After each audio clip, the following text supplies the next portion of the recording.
Hello, my name is Vlad and I'm a co-founder of Growfler. We have just released our first tool, designed specifically for founders who've shipped their first product and now would like to get their first conversations and first clients.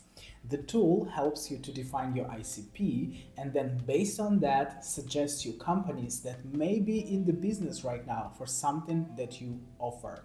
It is based on signals like hiring, fundraising, expansion, developing new tools so that you will get in front of them at the right moment. I know that in B2B and in tech in general, there are a lot of confusing terms, like what the heck is ICP?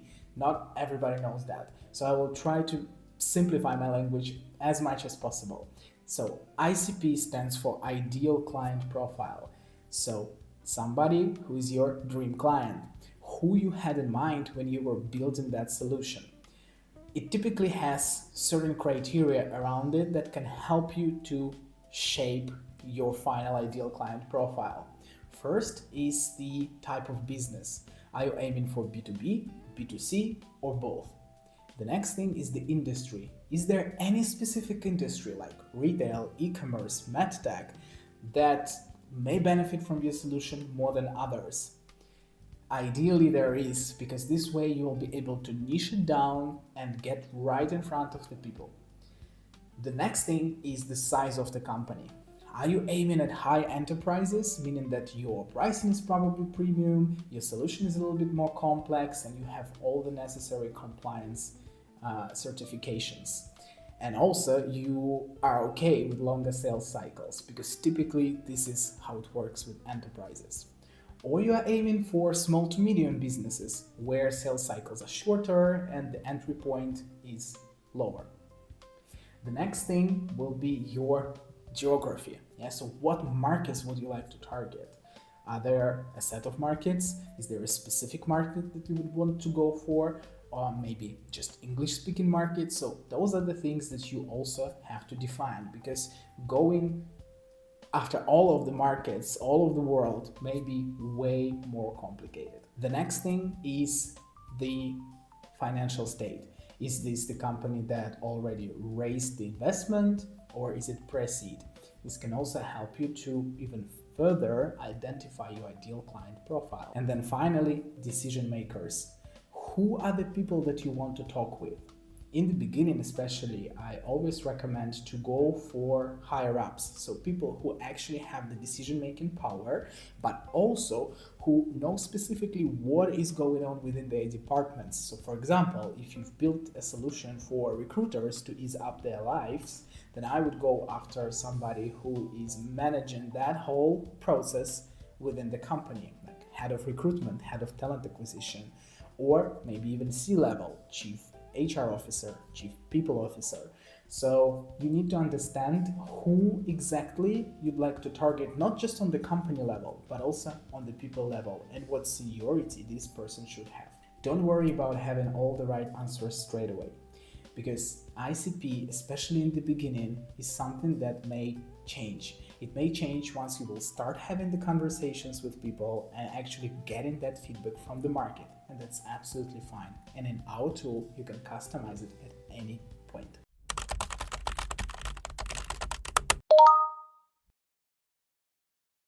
And now we can switch right to the tool. And the first thing that you will have to do is to define your ideal client profile. And the good thing is that platform actually helps you to do that. All you have to do is to simply write a short paragraph in this box describing what exactly you are doing. The structure that we suggest is to start with what actually you've built. We built a skills-based hiring platform for mid-market tech companies. Yeah, that's going to be our example. Instead of CV screening, we use role-specific assessments to surface qualified candidates faster. So what exactly you are doing? Our best clients are HR directors and talent acquisition leads at B2B SaaS companies with 50 to 500 employees who are scaling engineering or product teams and are frustrated with traditional applicant tracking tools, that keep surfacing unqualified candidates. So you actually surface both the human level, so who are your decision makers, what are their titles and seniorities, and also company level, size of the company and the focus. Of course, we understand that for some of you, it may be really hard to actually create ICP that is that sharp. That's absolutely fine. Put everything that your gut tells you and what you actually had in mind when you were building the tool and see what will happen. Because the next step is going to be your manual verification. Do you agree with what the system will suggest or not? Plus, remember that your first conversations are learning about the market. So don't, even if you're very tempted, try to hard pitch and sell your product at this moment. Right now, the most important thing is to have conversations and to verify if your idea of ICP was correct or not. So we click suggest my ICP and allow system to think about it. All right. And now we can see what the system suggested and verify it. Step number one is what kind of companies are your best clients? So here it correctly has chosen B2B SaaS. So that's something that we've also input in that first step. You may also choose B2B services or agencies, marketplaces, or B2C. Next step, sectors you want to exclude. And there are two main categories. The first one is related to domain, because maybe there are some specific industries that you don't want to work with. Maybe the overly regulated ones, the ones that typically require some niche knowledge, or the ones that are not very stable. And the second category is the hard exclusions based on, for example, your internal policies or ethics. Yeah, like gambling, adult, weapons, things like that. So you decide for yourself what you want to exclude. For this example, I would say that we probably would just exclude those that are related to our ethical choices. Next, specific verticals that you are best at. And here the system chosen B2B SaaS, tech startup, software development. I would also add HR tech, because that's where we play based on the example, and recruitment. We click next. The next is our funding. Yeah, so funding stage of your best clients. And here you have to think, because of course that's something that has a big impact. If they have just closed the investment, it may be a good signal, but also it may be a not very good signal, meaning that they're extremely busy. And typically companies are in that process of raising for quite some time. So by the time they actually did the raise, a lot of things are actually settled. Yeah, the tools that they will be using and things like that. It's not always the case, so I don't want to discourage you, but just remember about that, because sometimes I see people saying that funding is like the best signal that can ever be. It is true, but to a degree, and it's all relative, and the context is very, very important. And of course, like what kind of funding? Yeah, because if they have closed hundreds of millions of dollars, probably mean that their processes are quite established. And if you have just developed the product, it may be a mismatch when it comes to the experiences. However, for this example, I would agree that Series A through C sounds about right. Then the funding that was raised, what is the sweet spot range? Again, I would say that this may be less important in the beginning, but still it's great to have control over such things as well, because maybe you would want to set a bar at like $500,000 and you don't want to see companies that raised more because you are not ready to work with them yet. And then we need to choose the size of the company. So you have here from solo founder to the global enterprise. And I'd say that the system chosen it correctly, but I would also add the upper mid market as well. And then finally, territory. We have not mentioned anything in our initial box. So the system chose global. Yeah, so operating globally. And probably we can agree with that. However, for example, we can also choose like English speaking EMEA if we don't have the localized language talent yet. We click next. And then finally, the most interesting part, signals. What kind of signals do you like the system to scrap for you? And there are several categories here. The first one is hiring.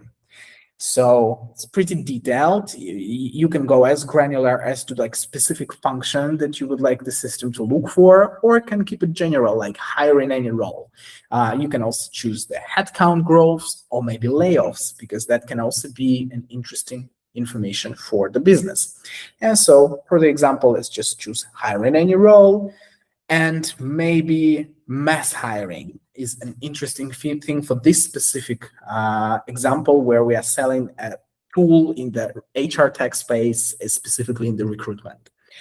Then funding, again, we have talked about that quite a bit in the previous step. So for this example, let's just choose recently raised.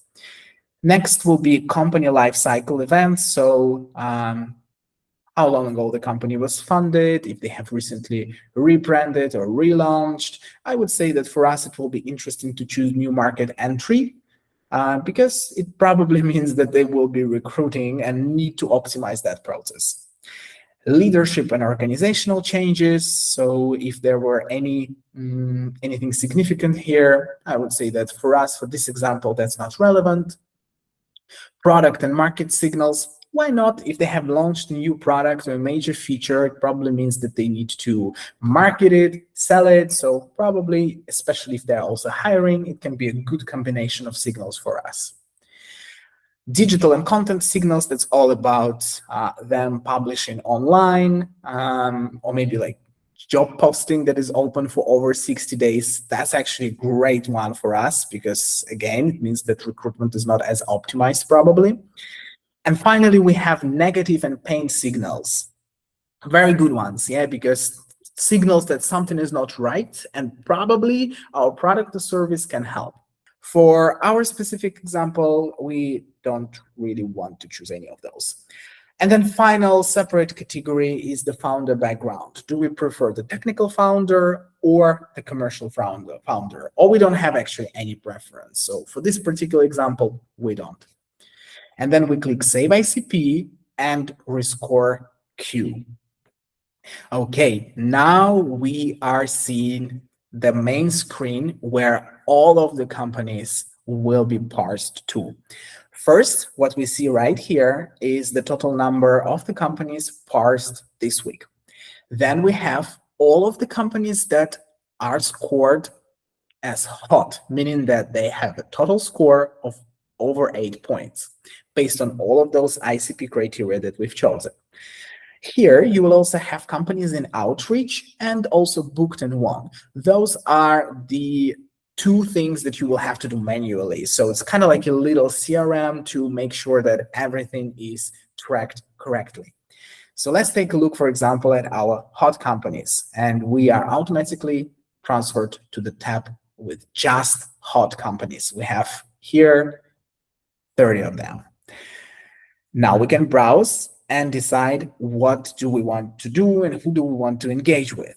So as an example, right here, we will have the title of the company, what they are doing, the number of people that work there, the signal, territory, if it's possible to parse, and also how long ago was it actually parsed and what was the source. Now, let's take a look at the specific company. For the sake of the example, we will choose Athene, which is a workforce AI enablement company. And we have all sorts of information right here, including the LinkedIn, the Google search, and X accounts. We have here the signal on why now that says that they just raised money, which is great for us to know. A short description of the company. Also, people, founders of this company that we can straight away find on LinkedIn.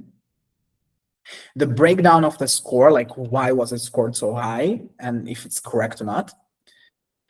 And here is on the right side our mini CRM, where you can decide what to do. Yeah. So for example, you've went on LinkedIn and sent them the message and the connection request. So you can mark here that this person is contacted. Once they reply, you will mark it as replied, and so on and so forth. You can also choose who is assigned to.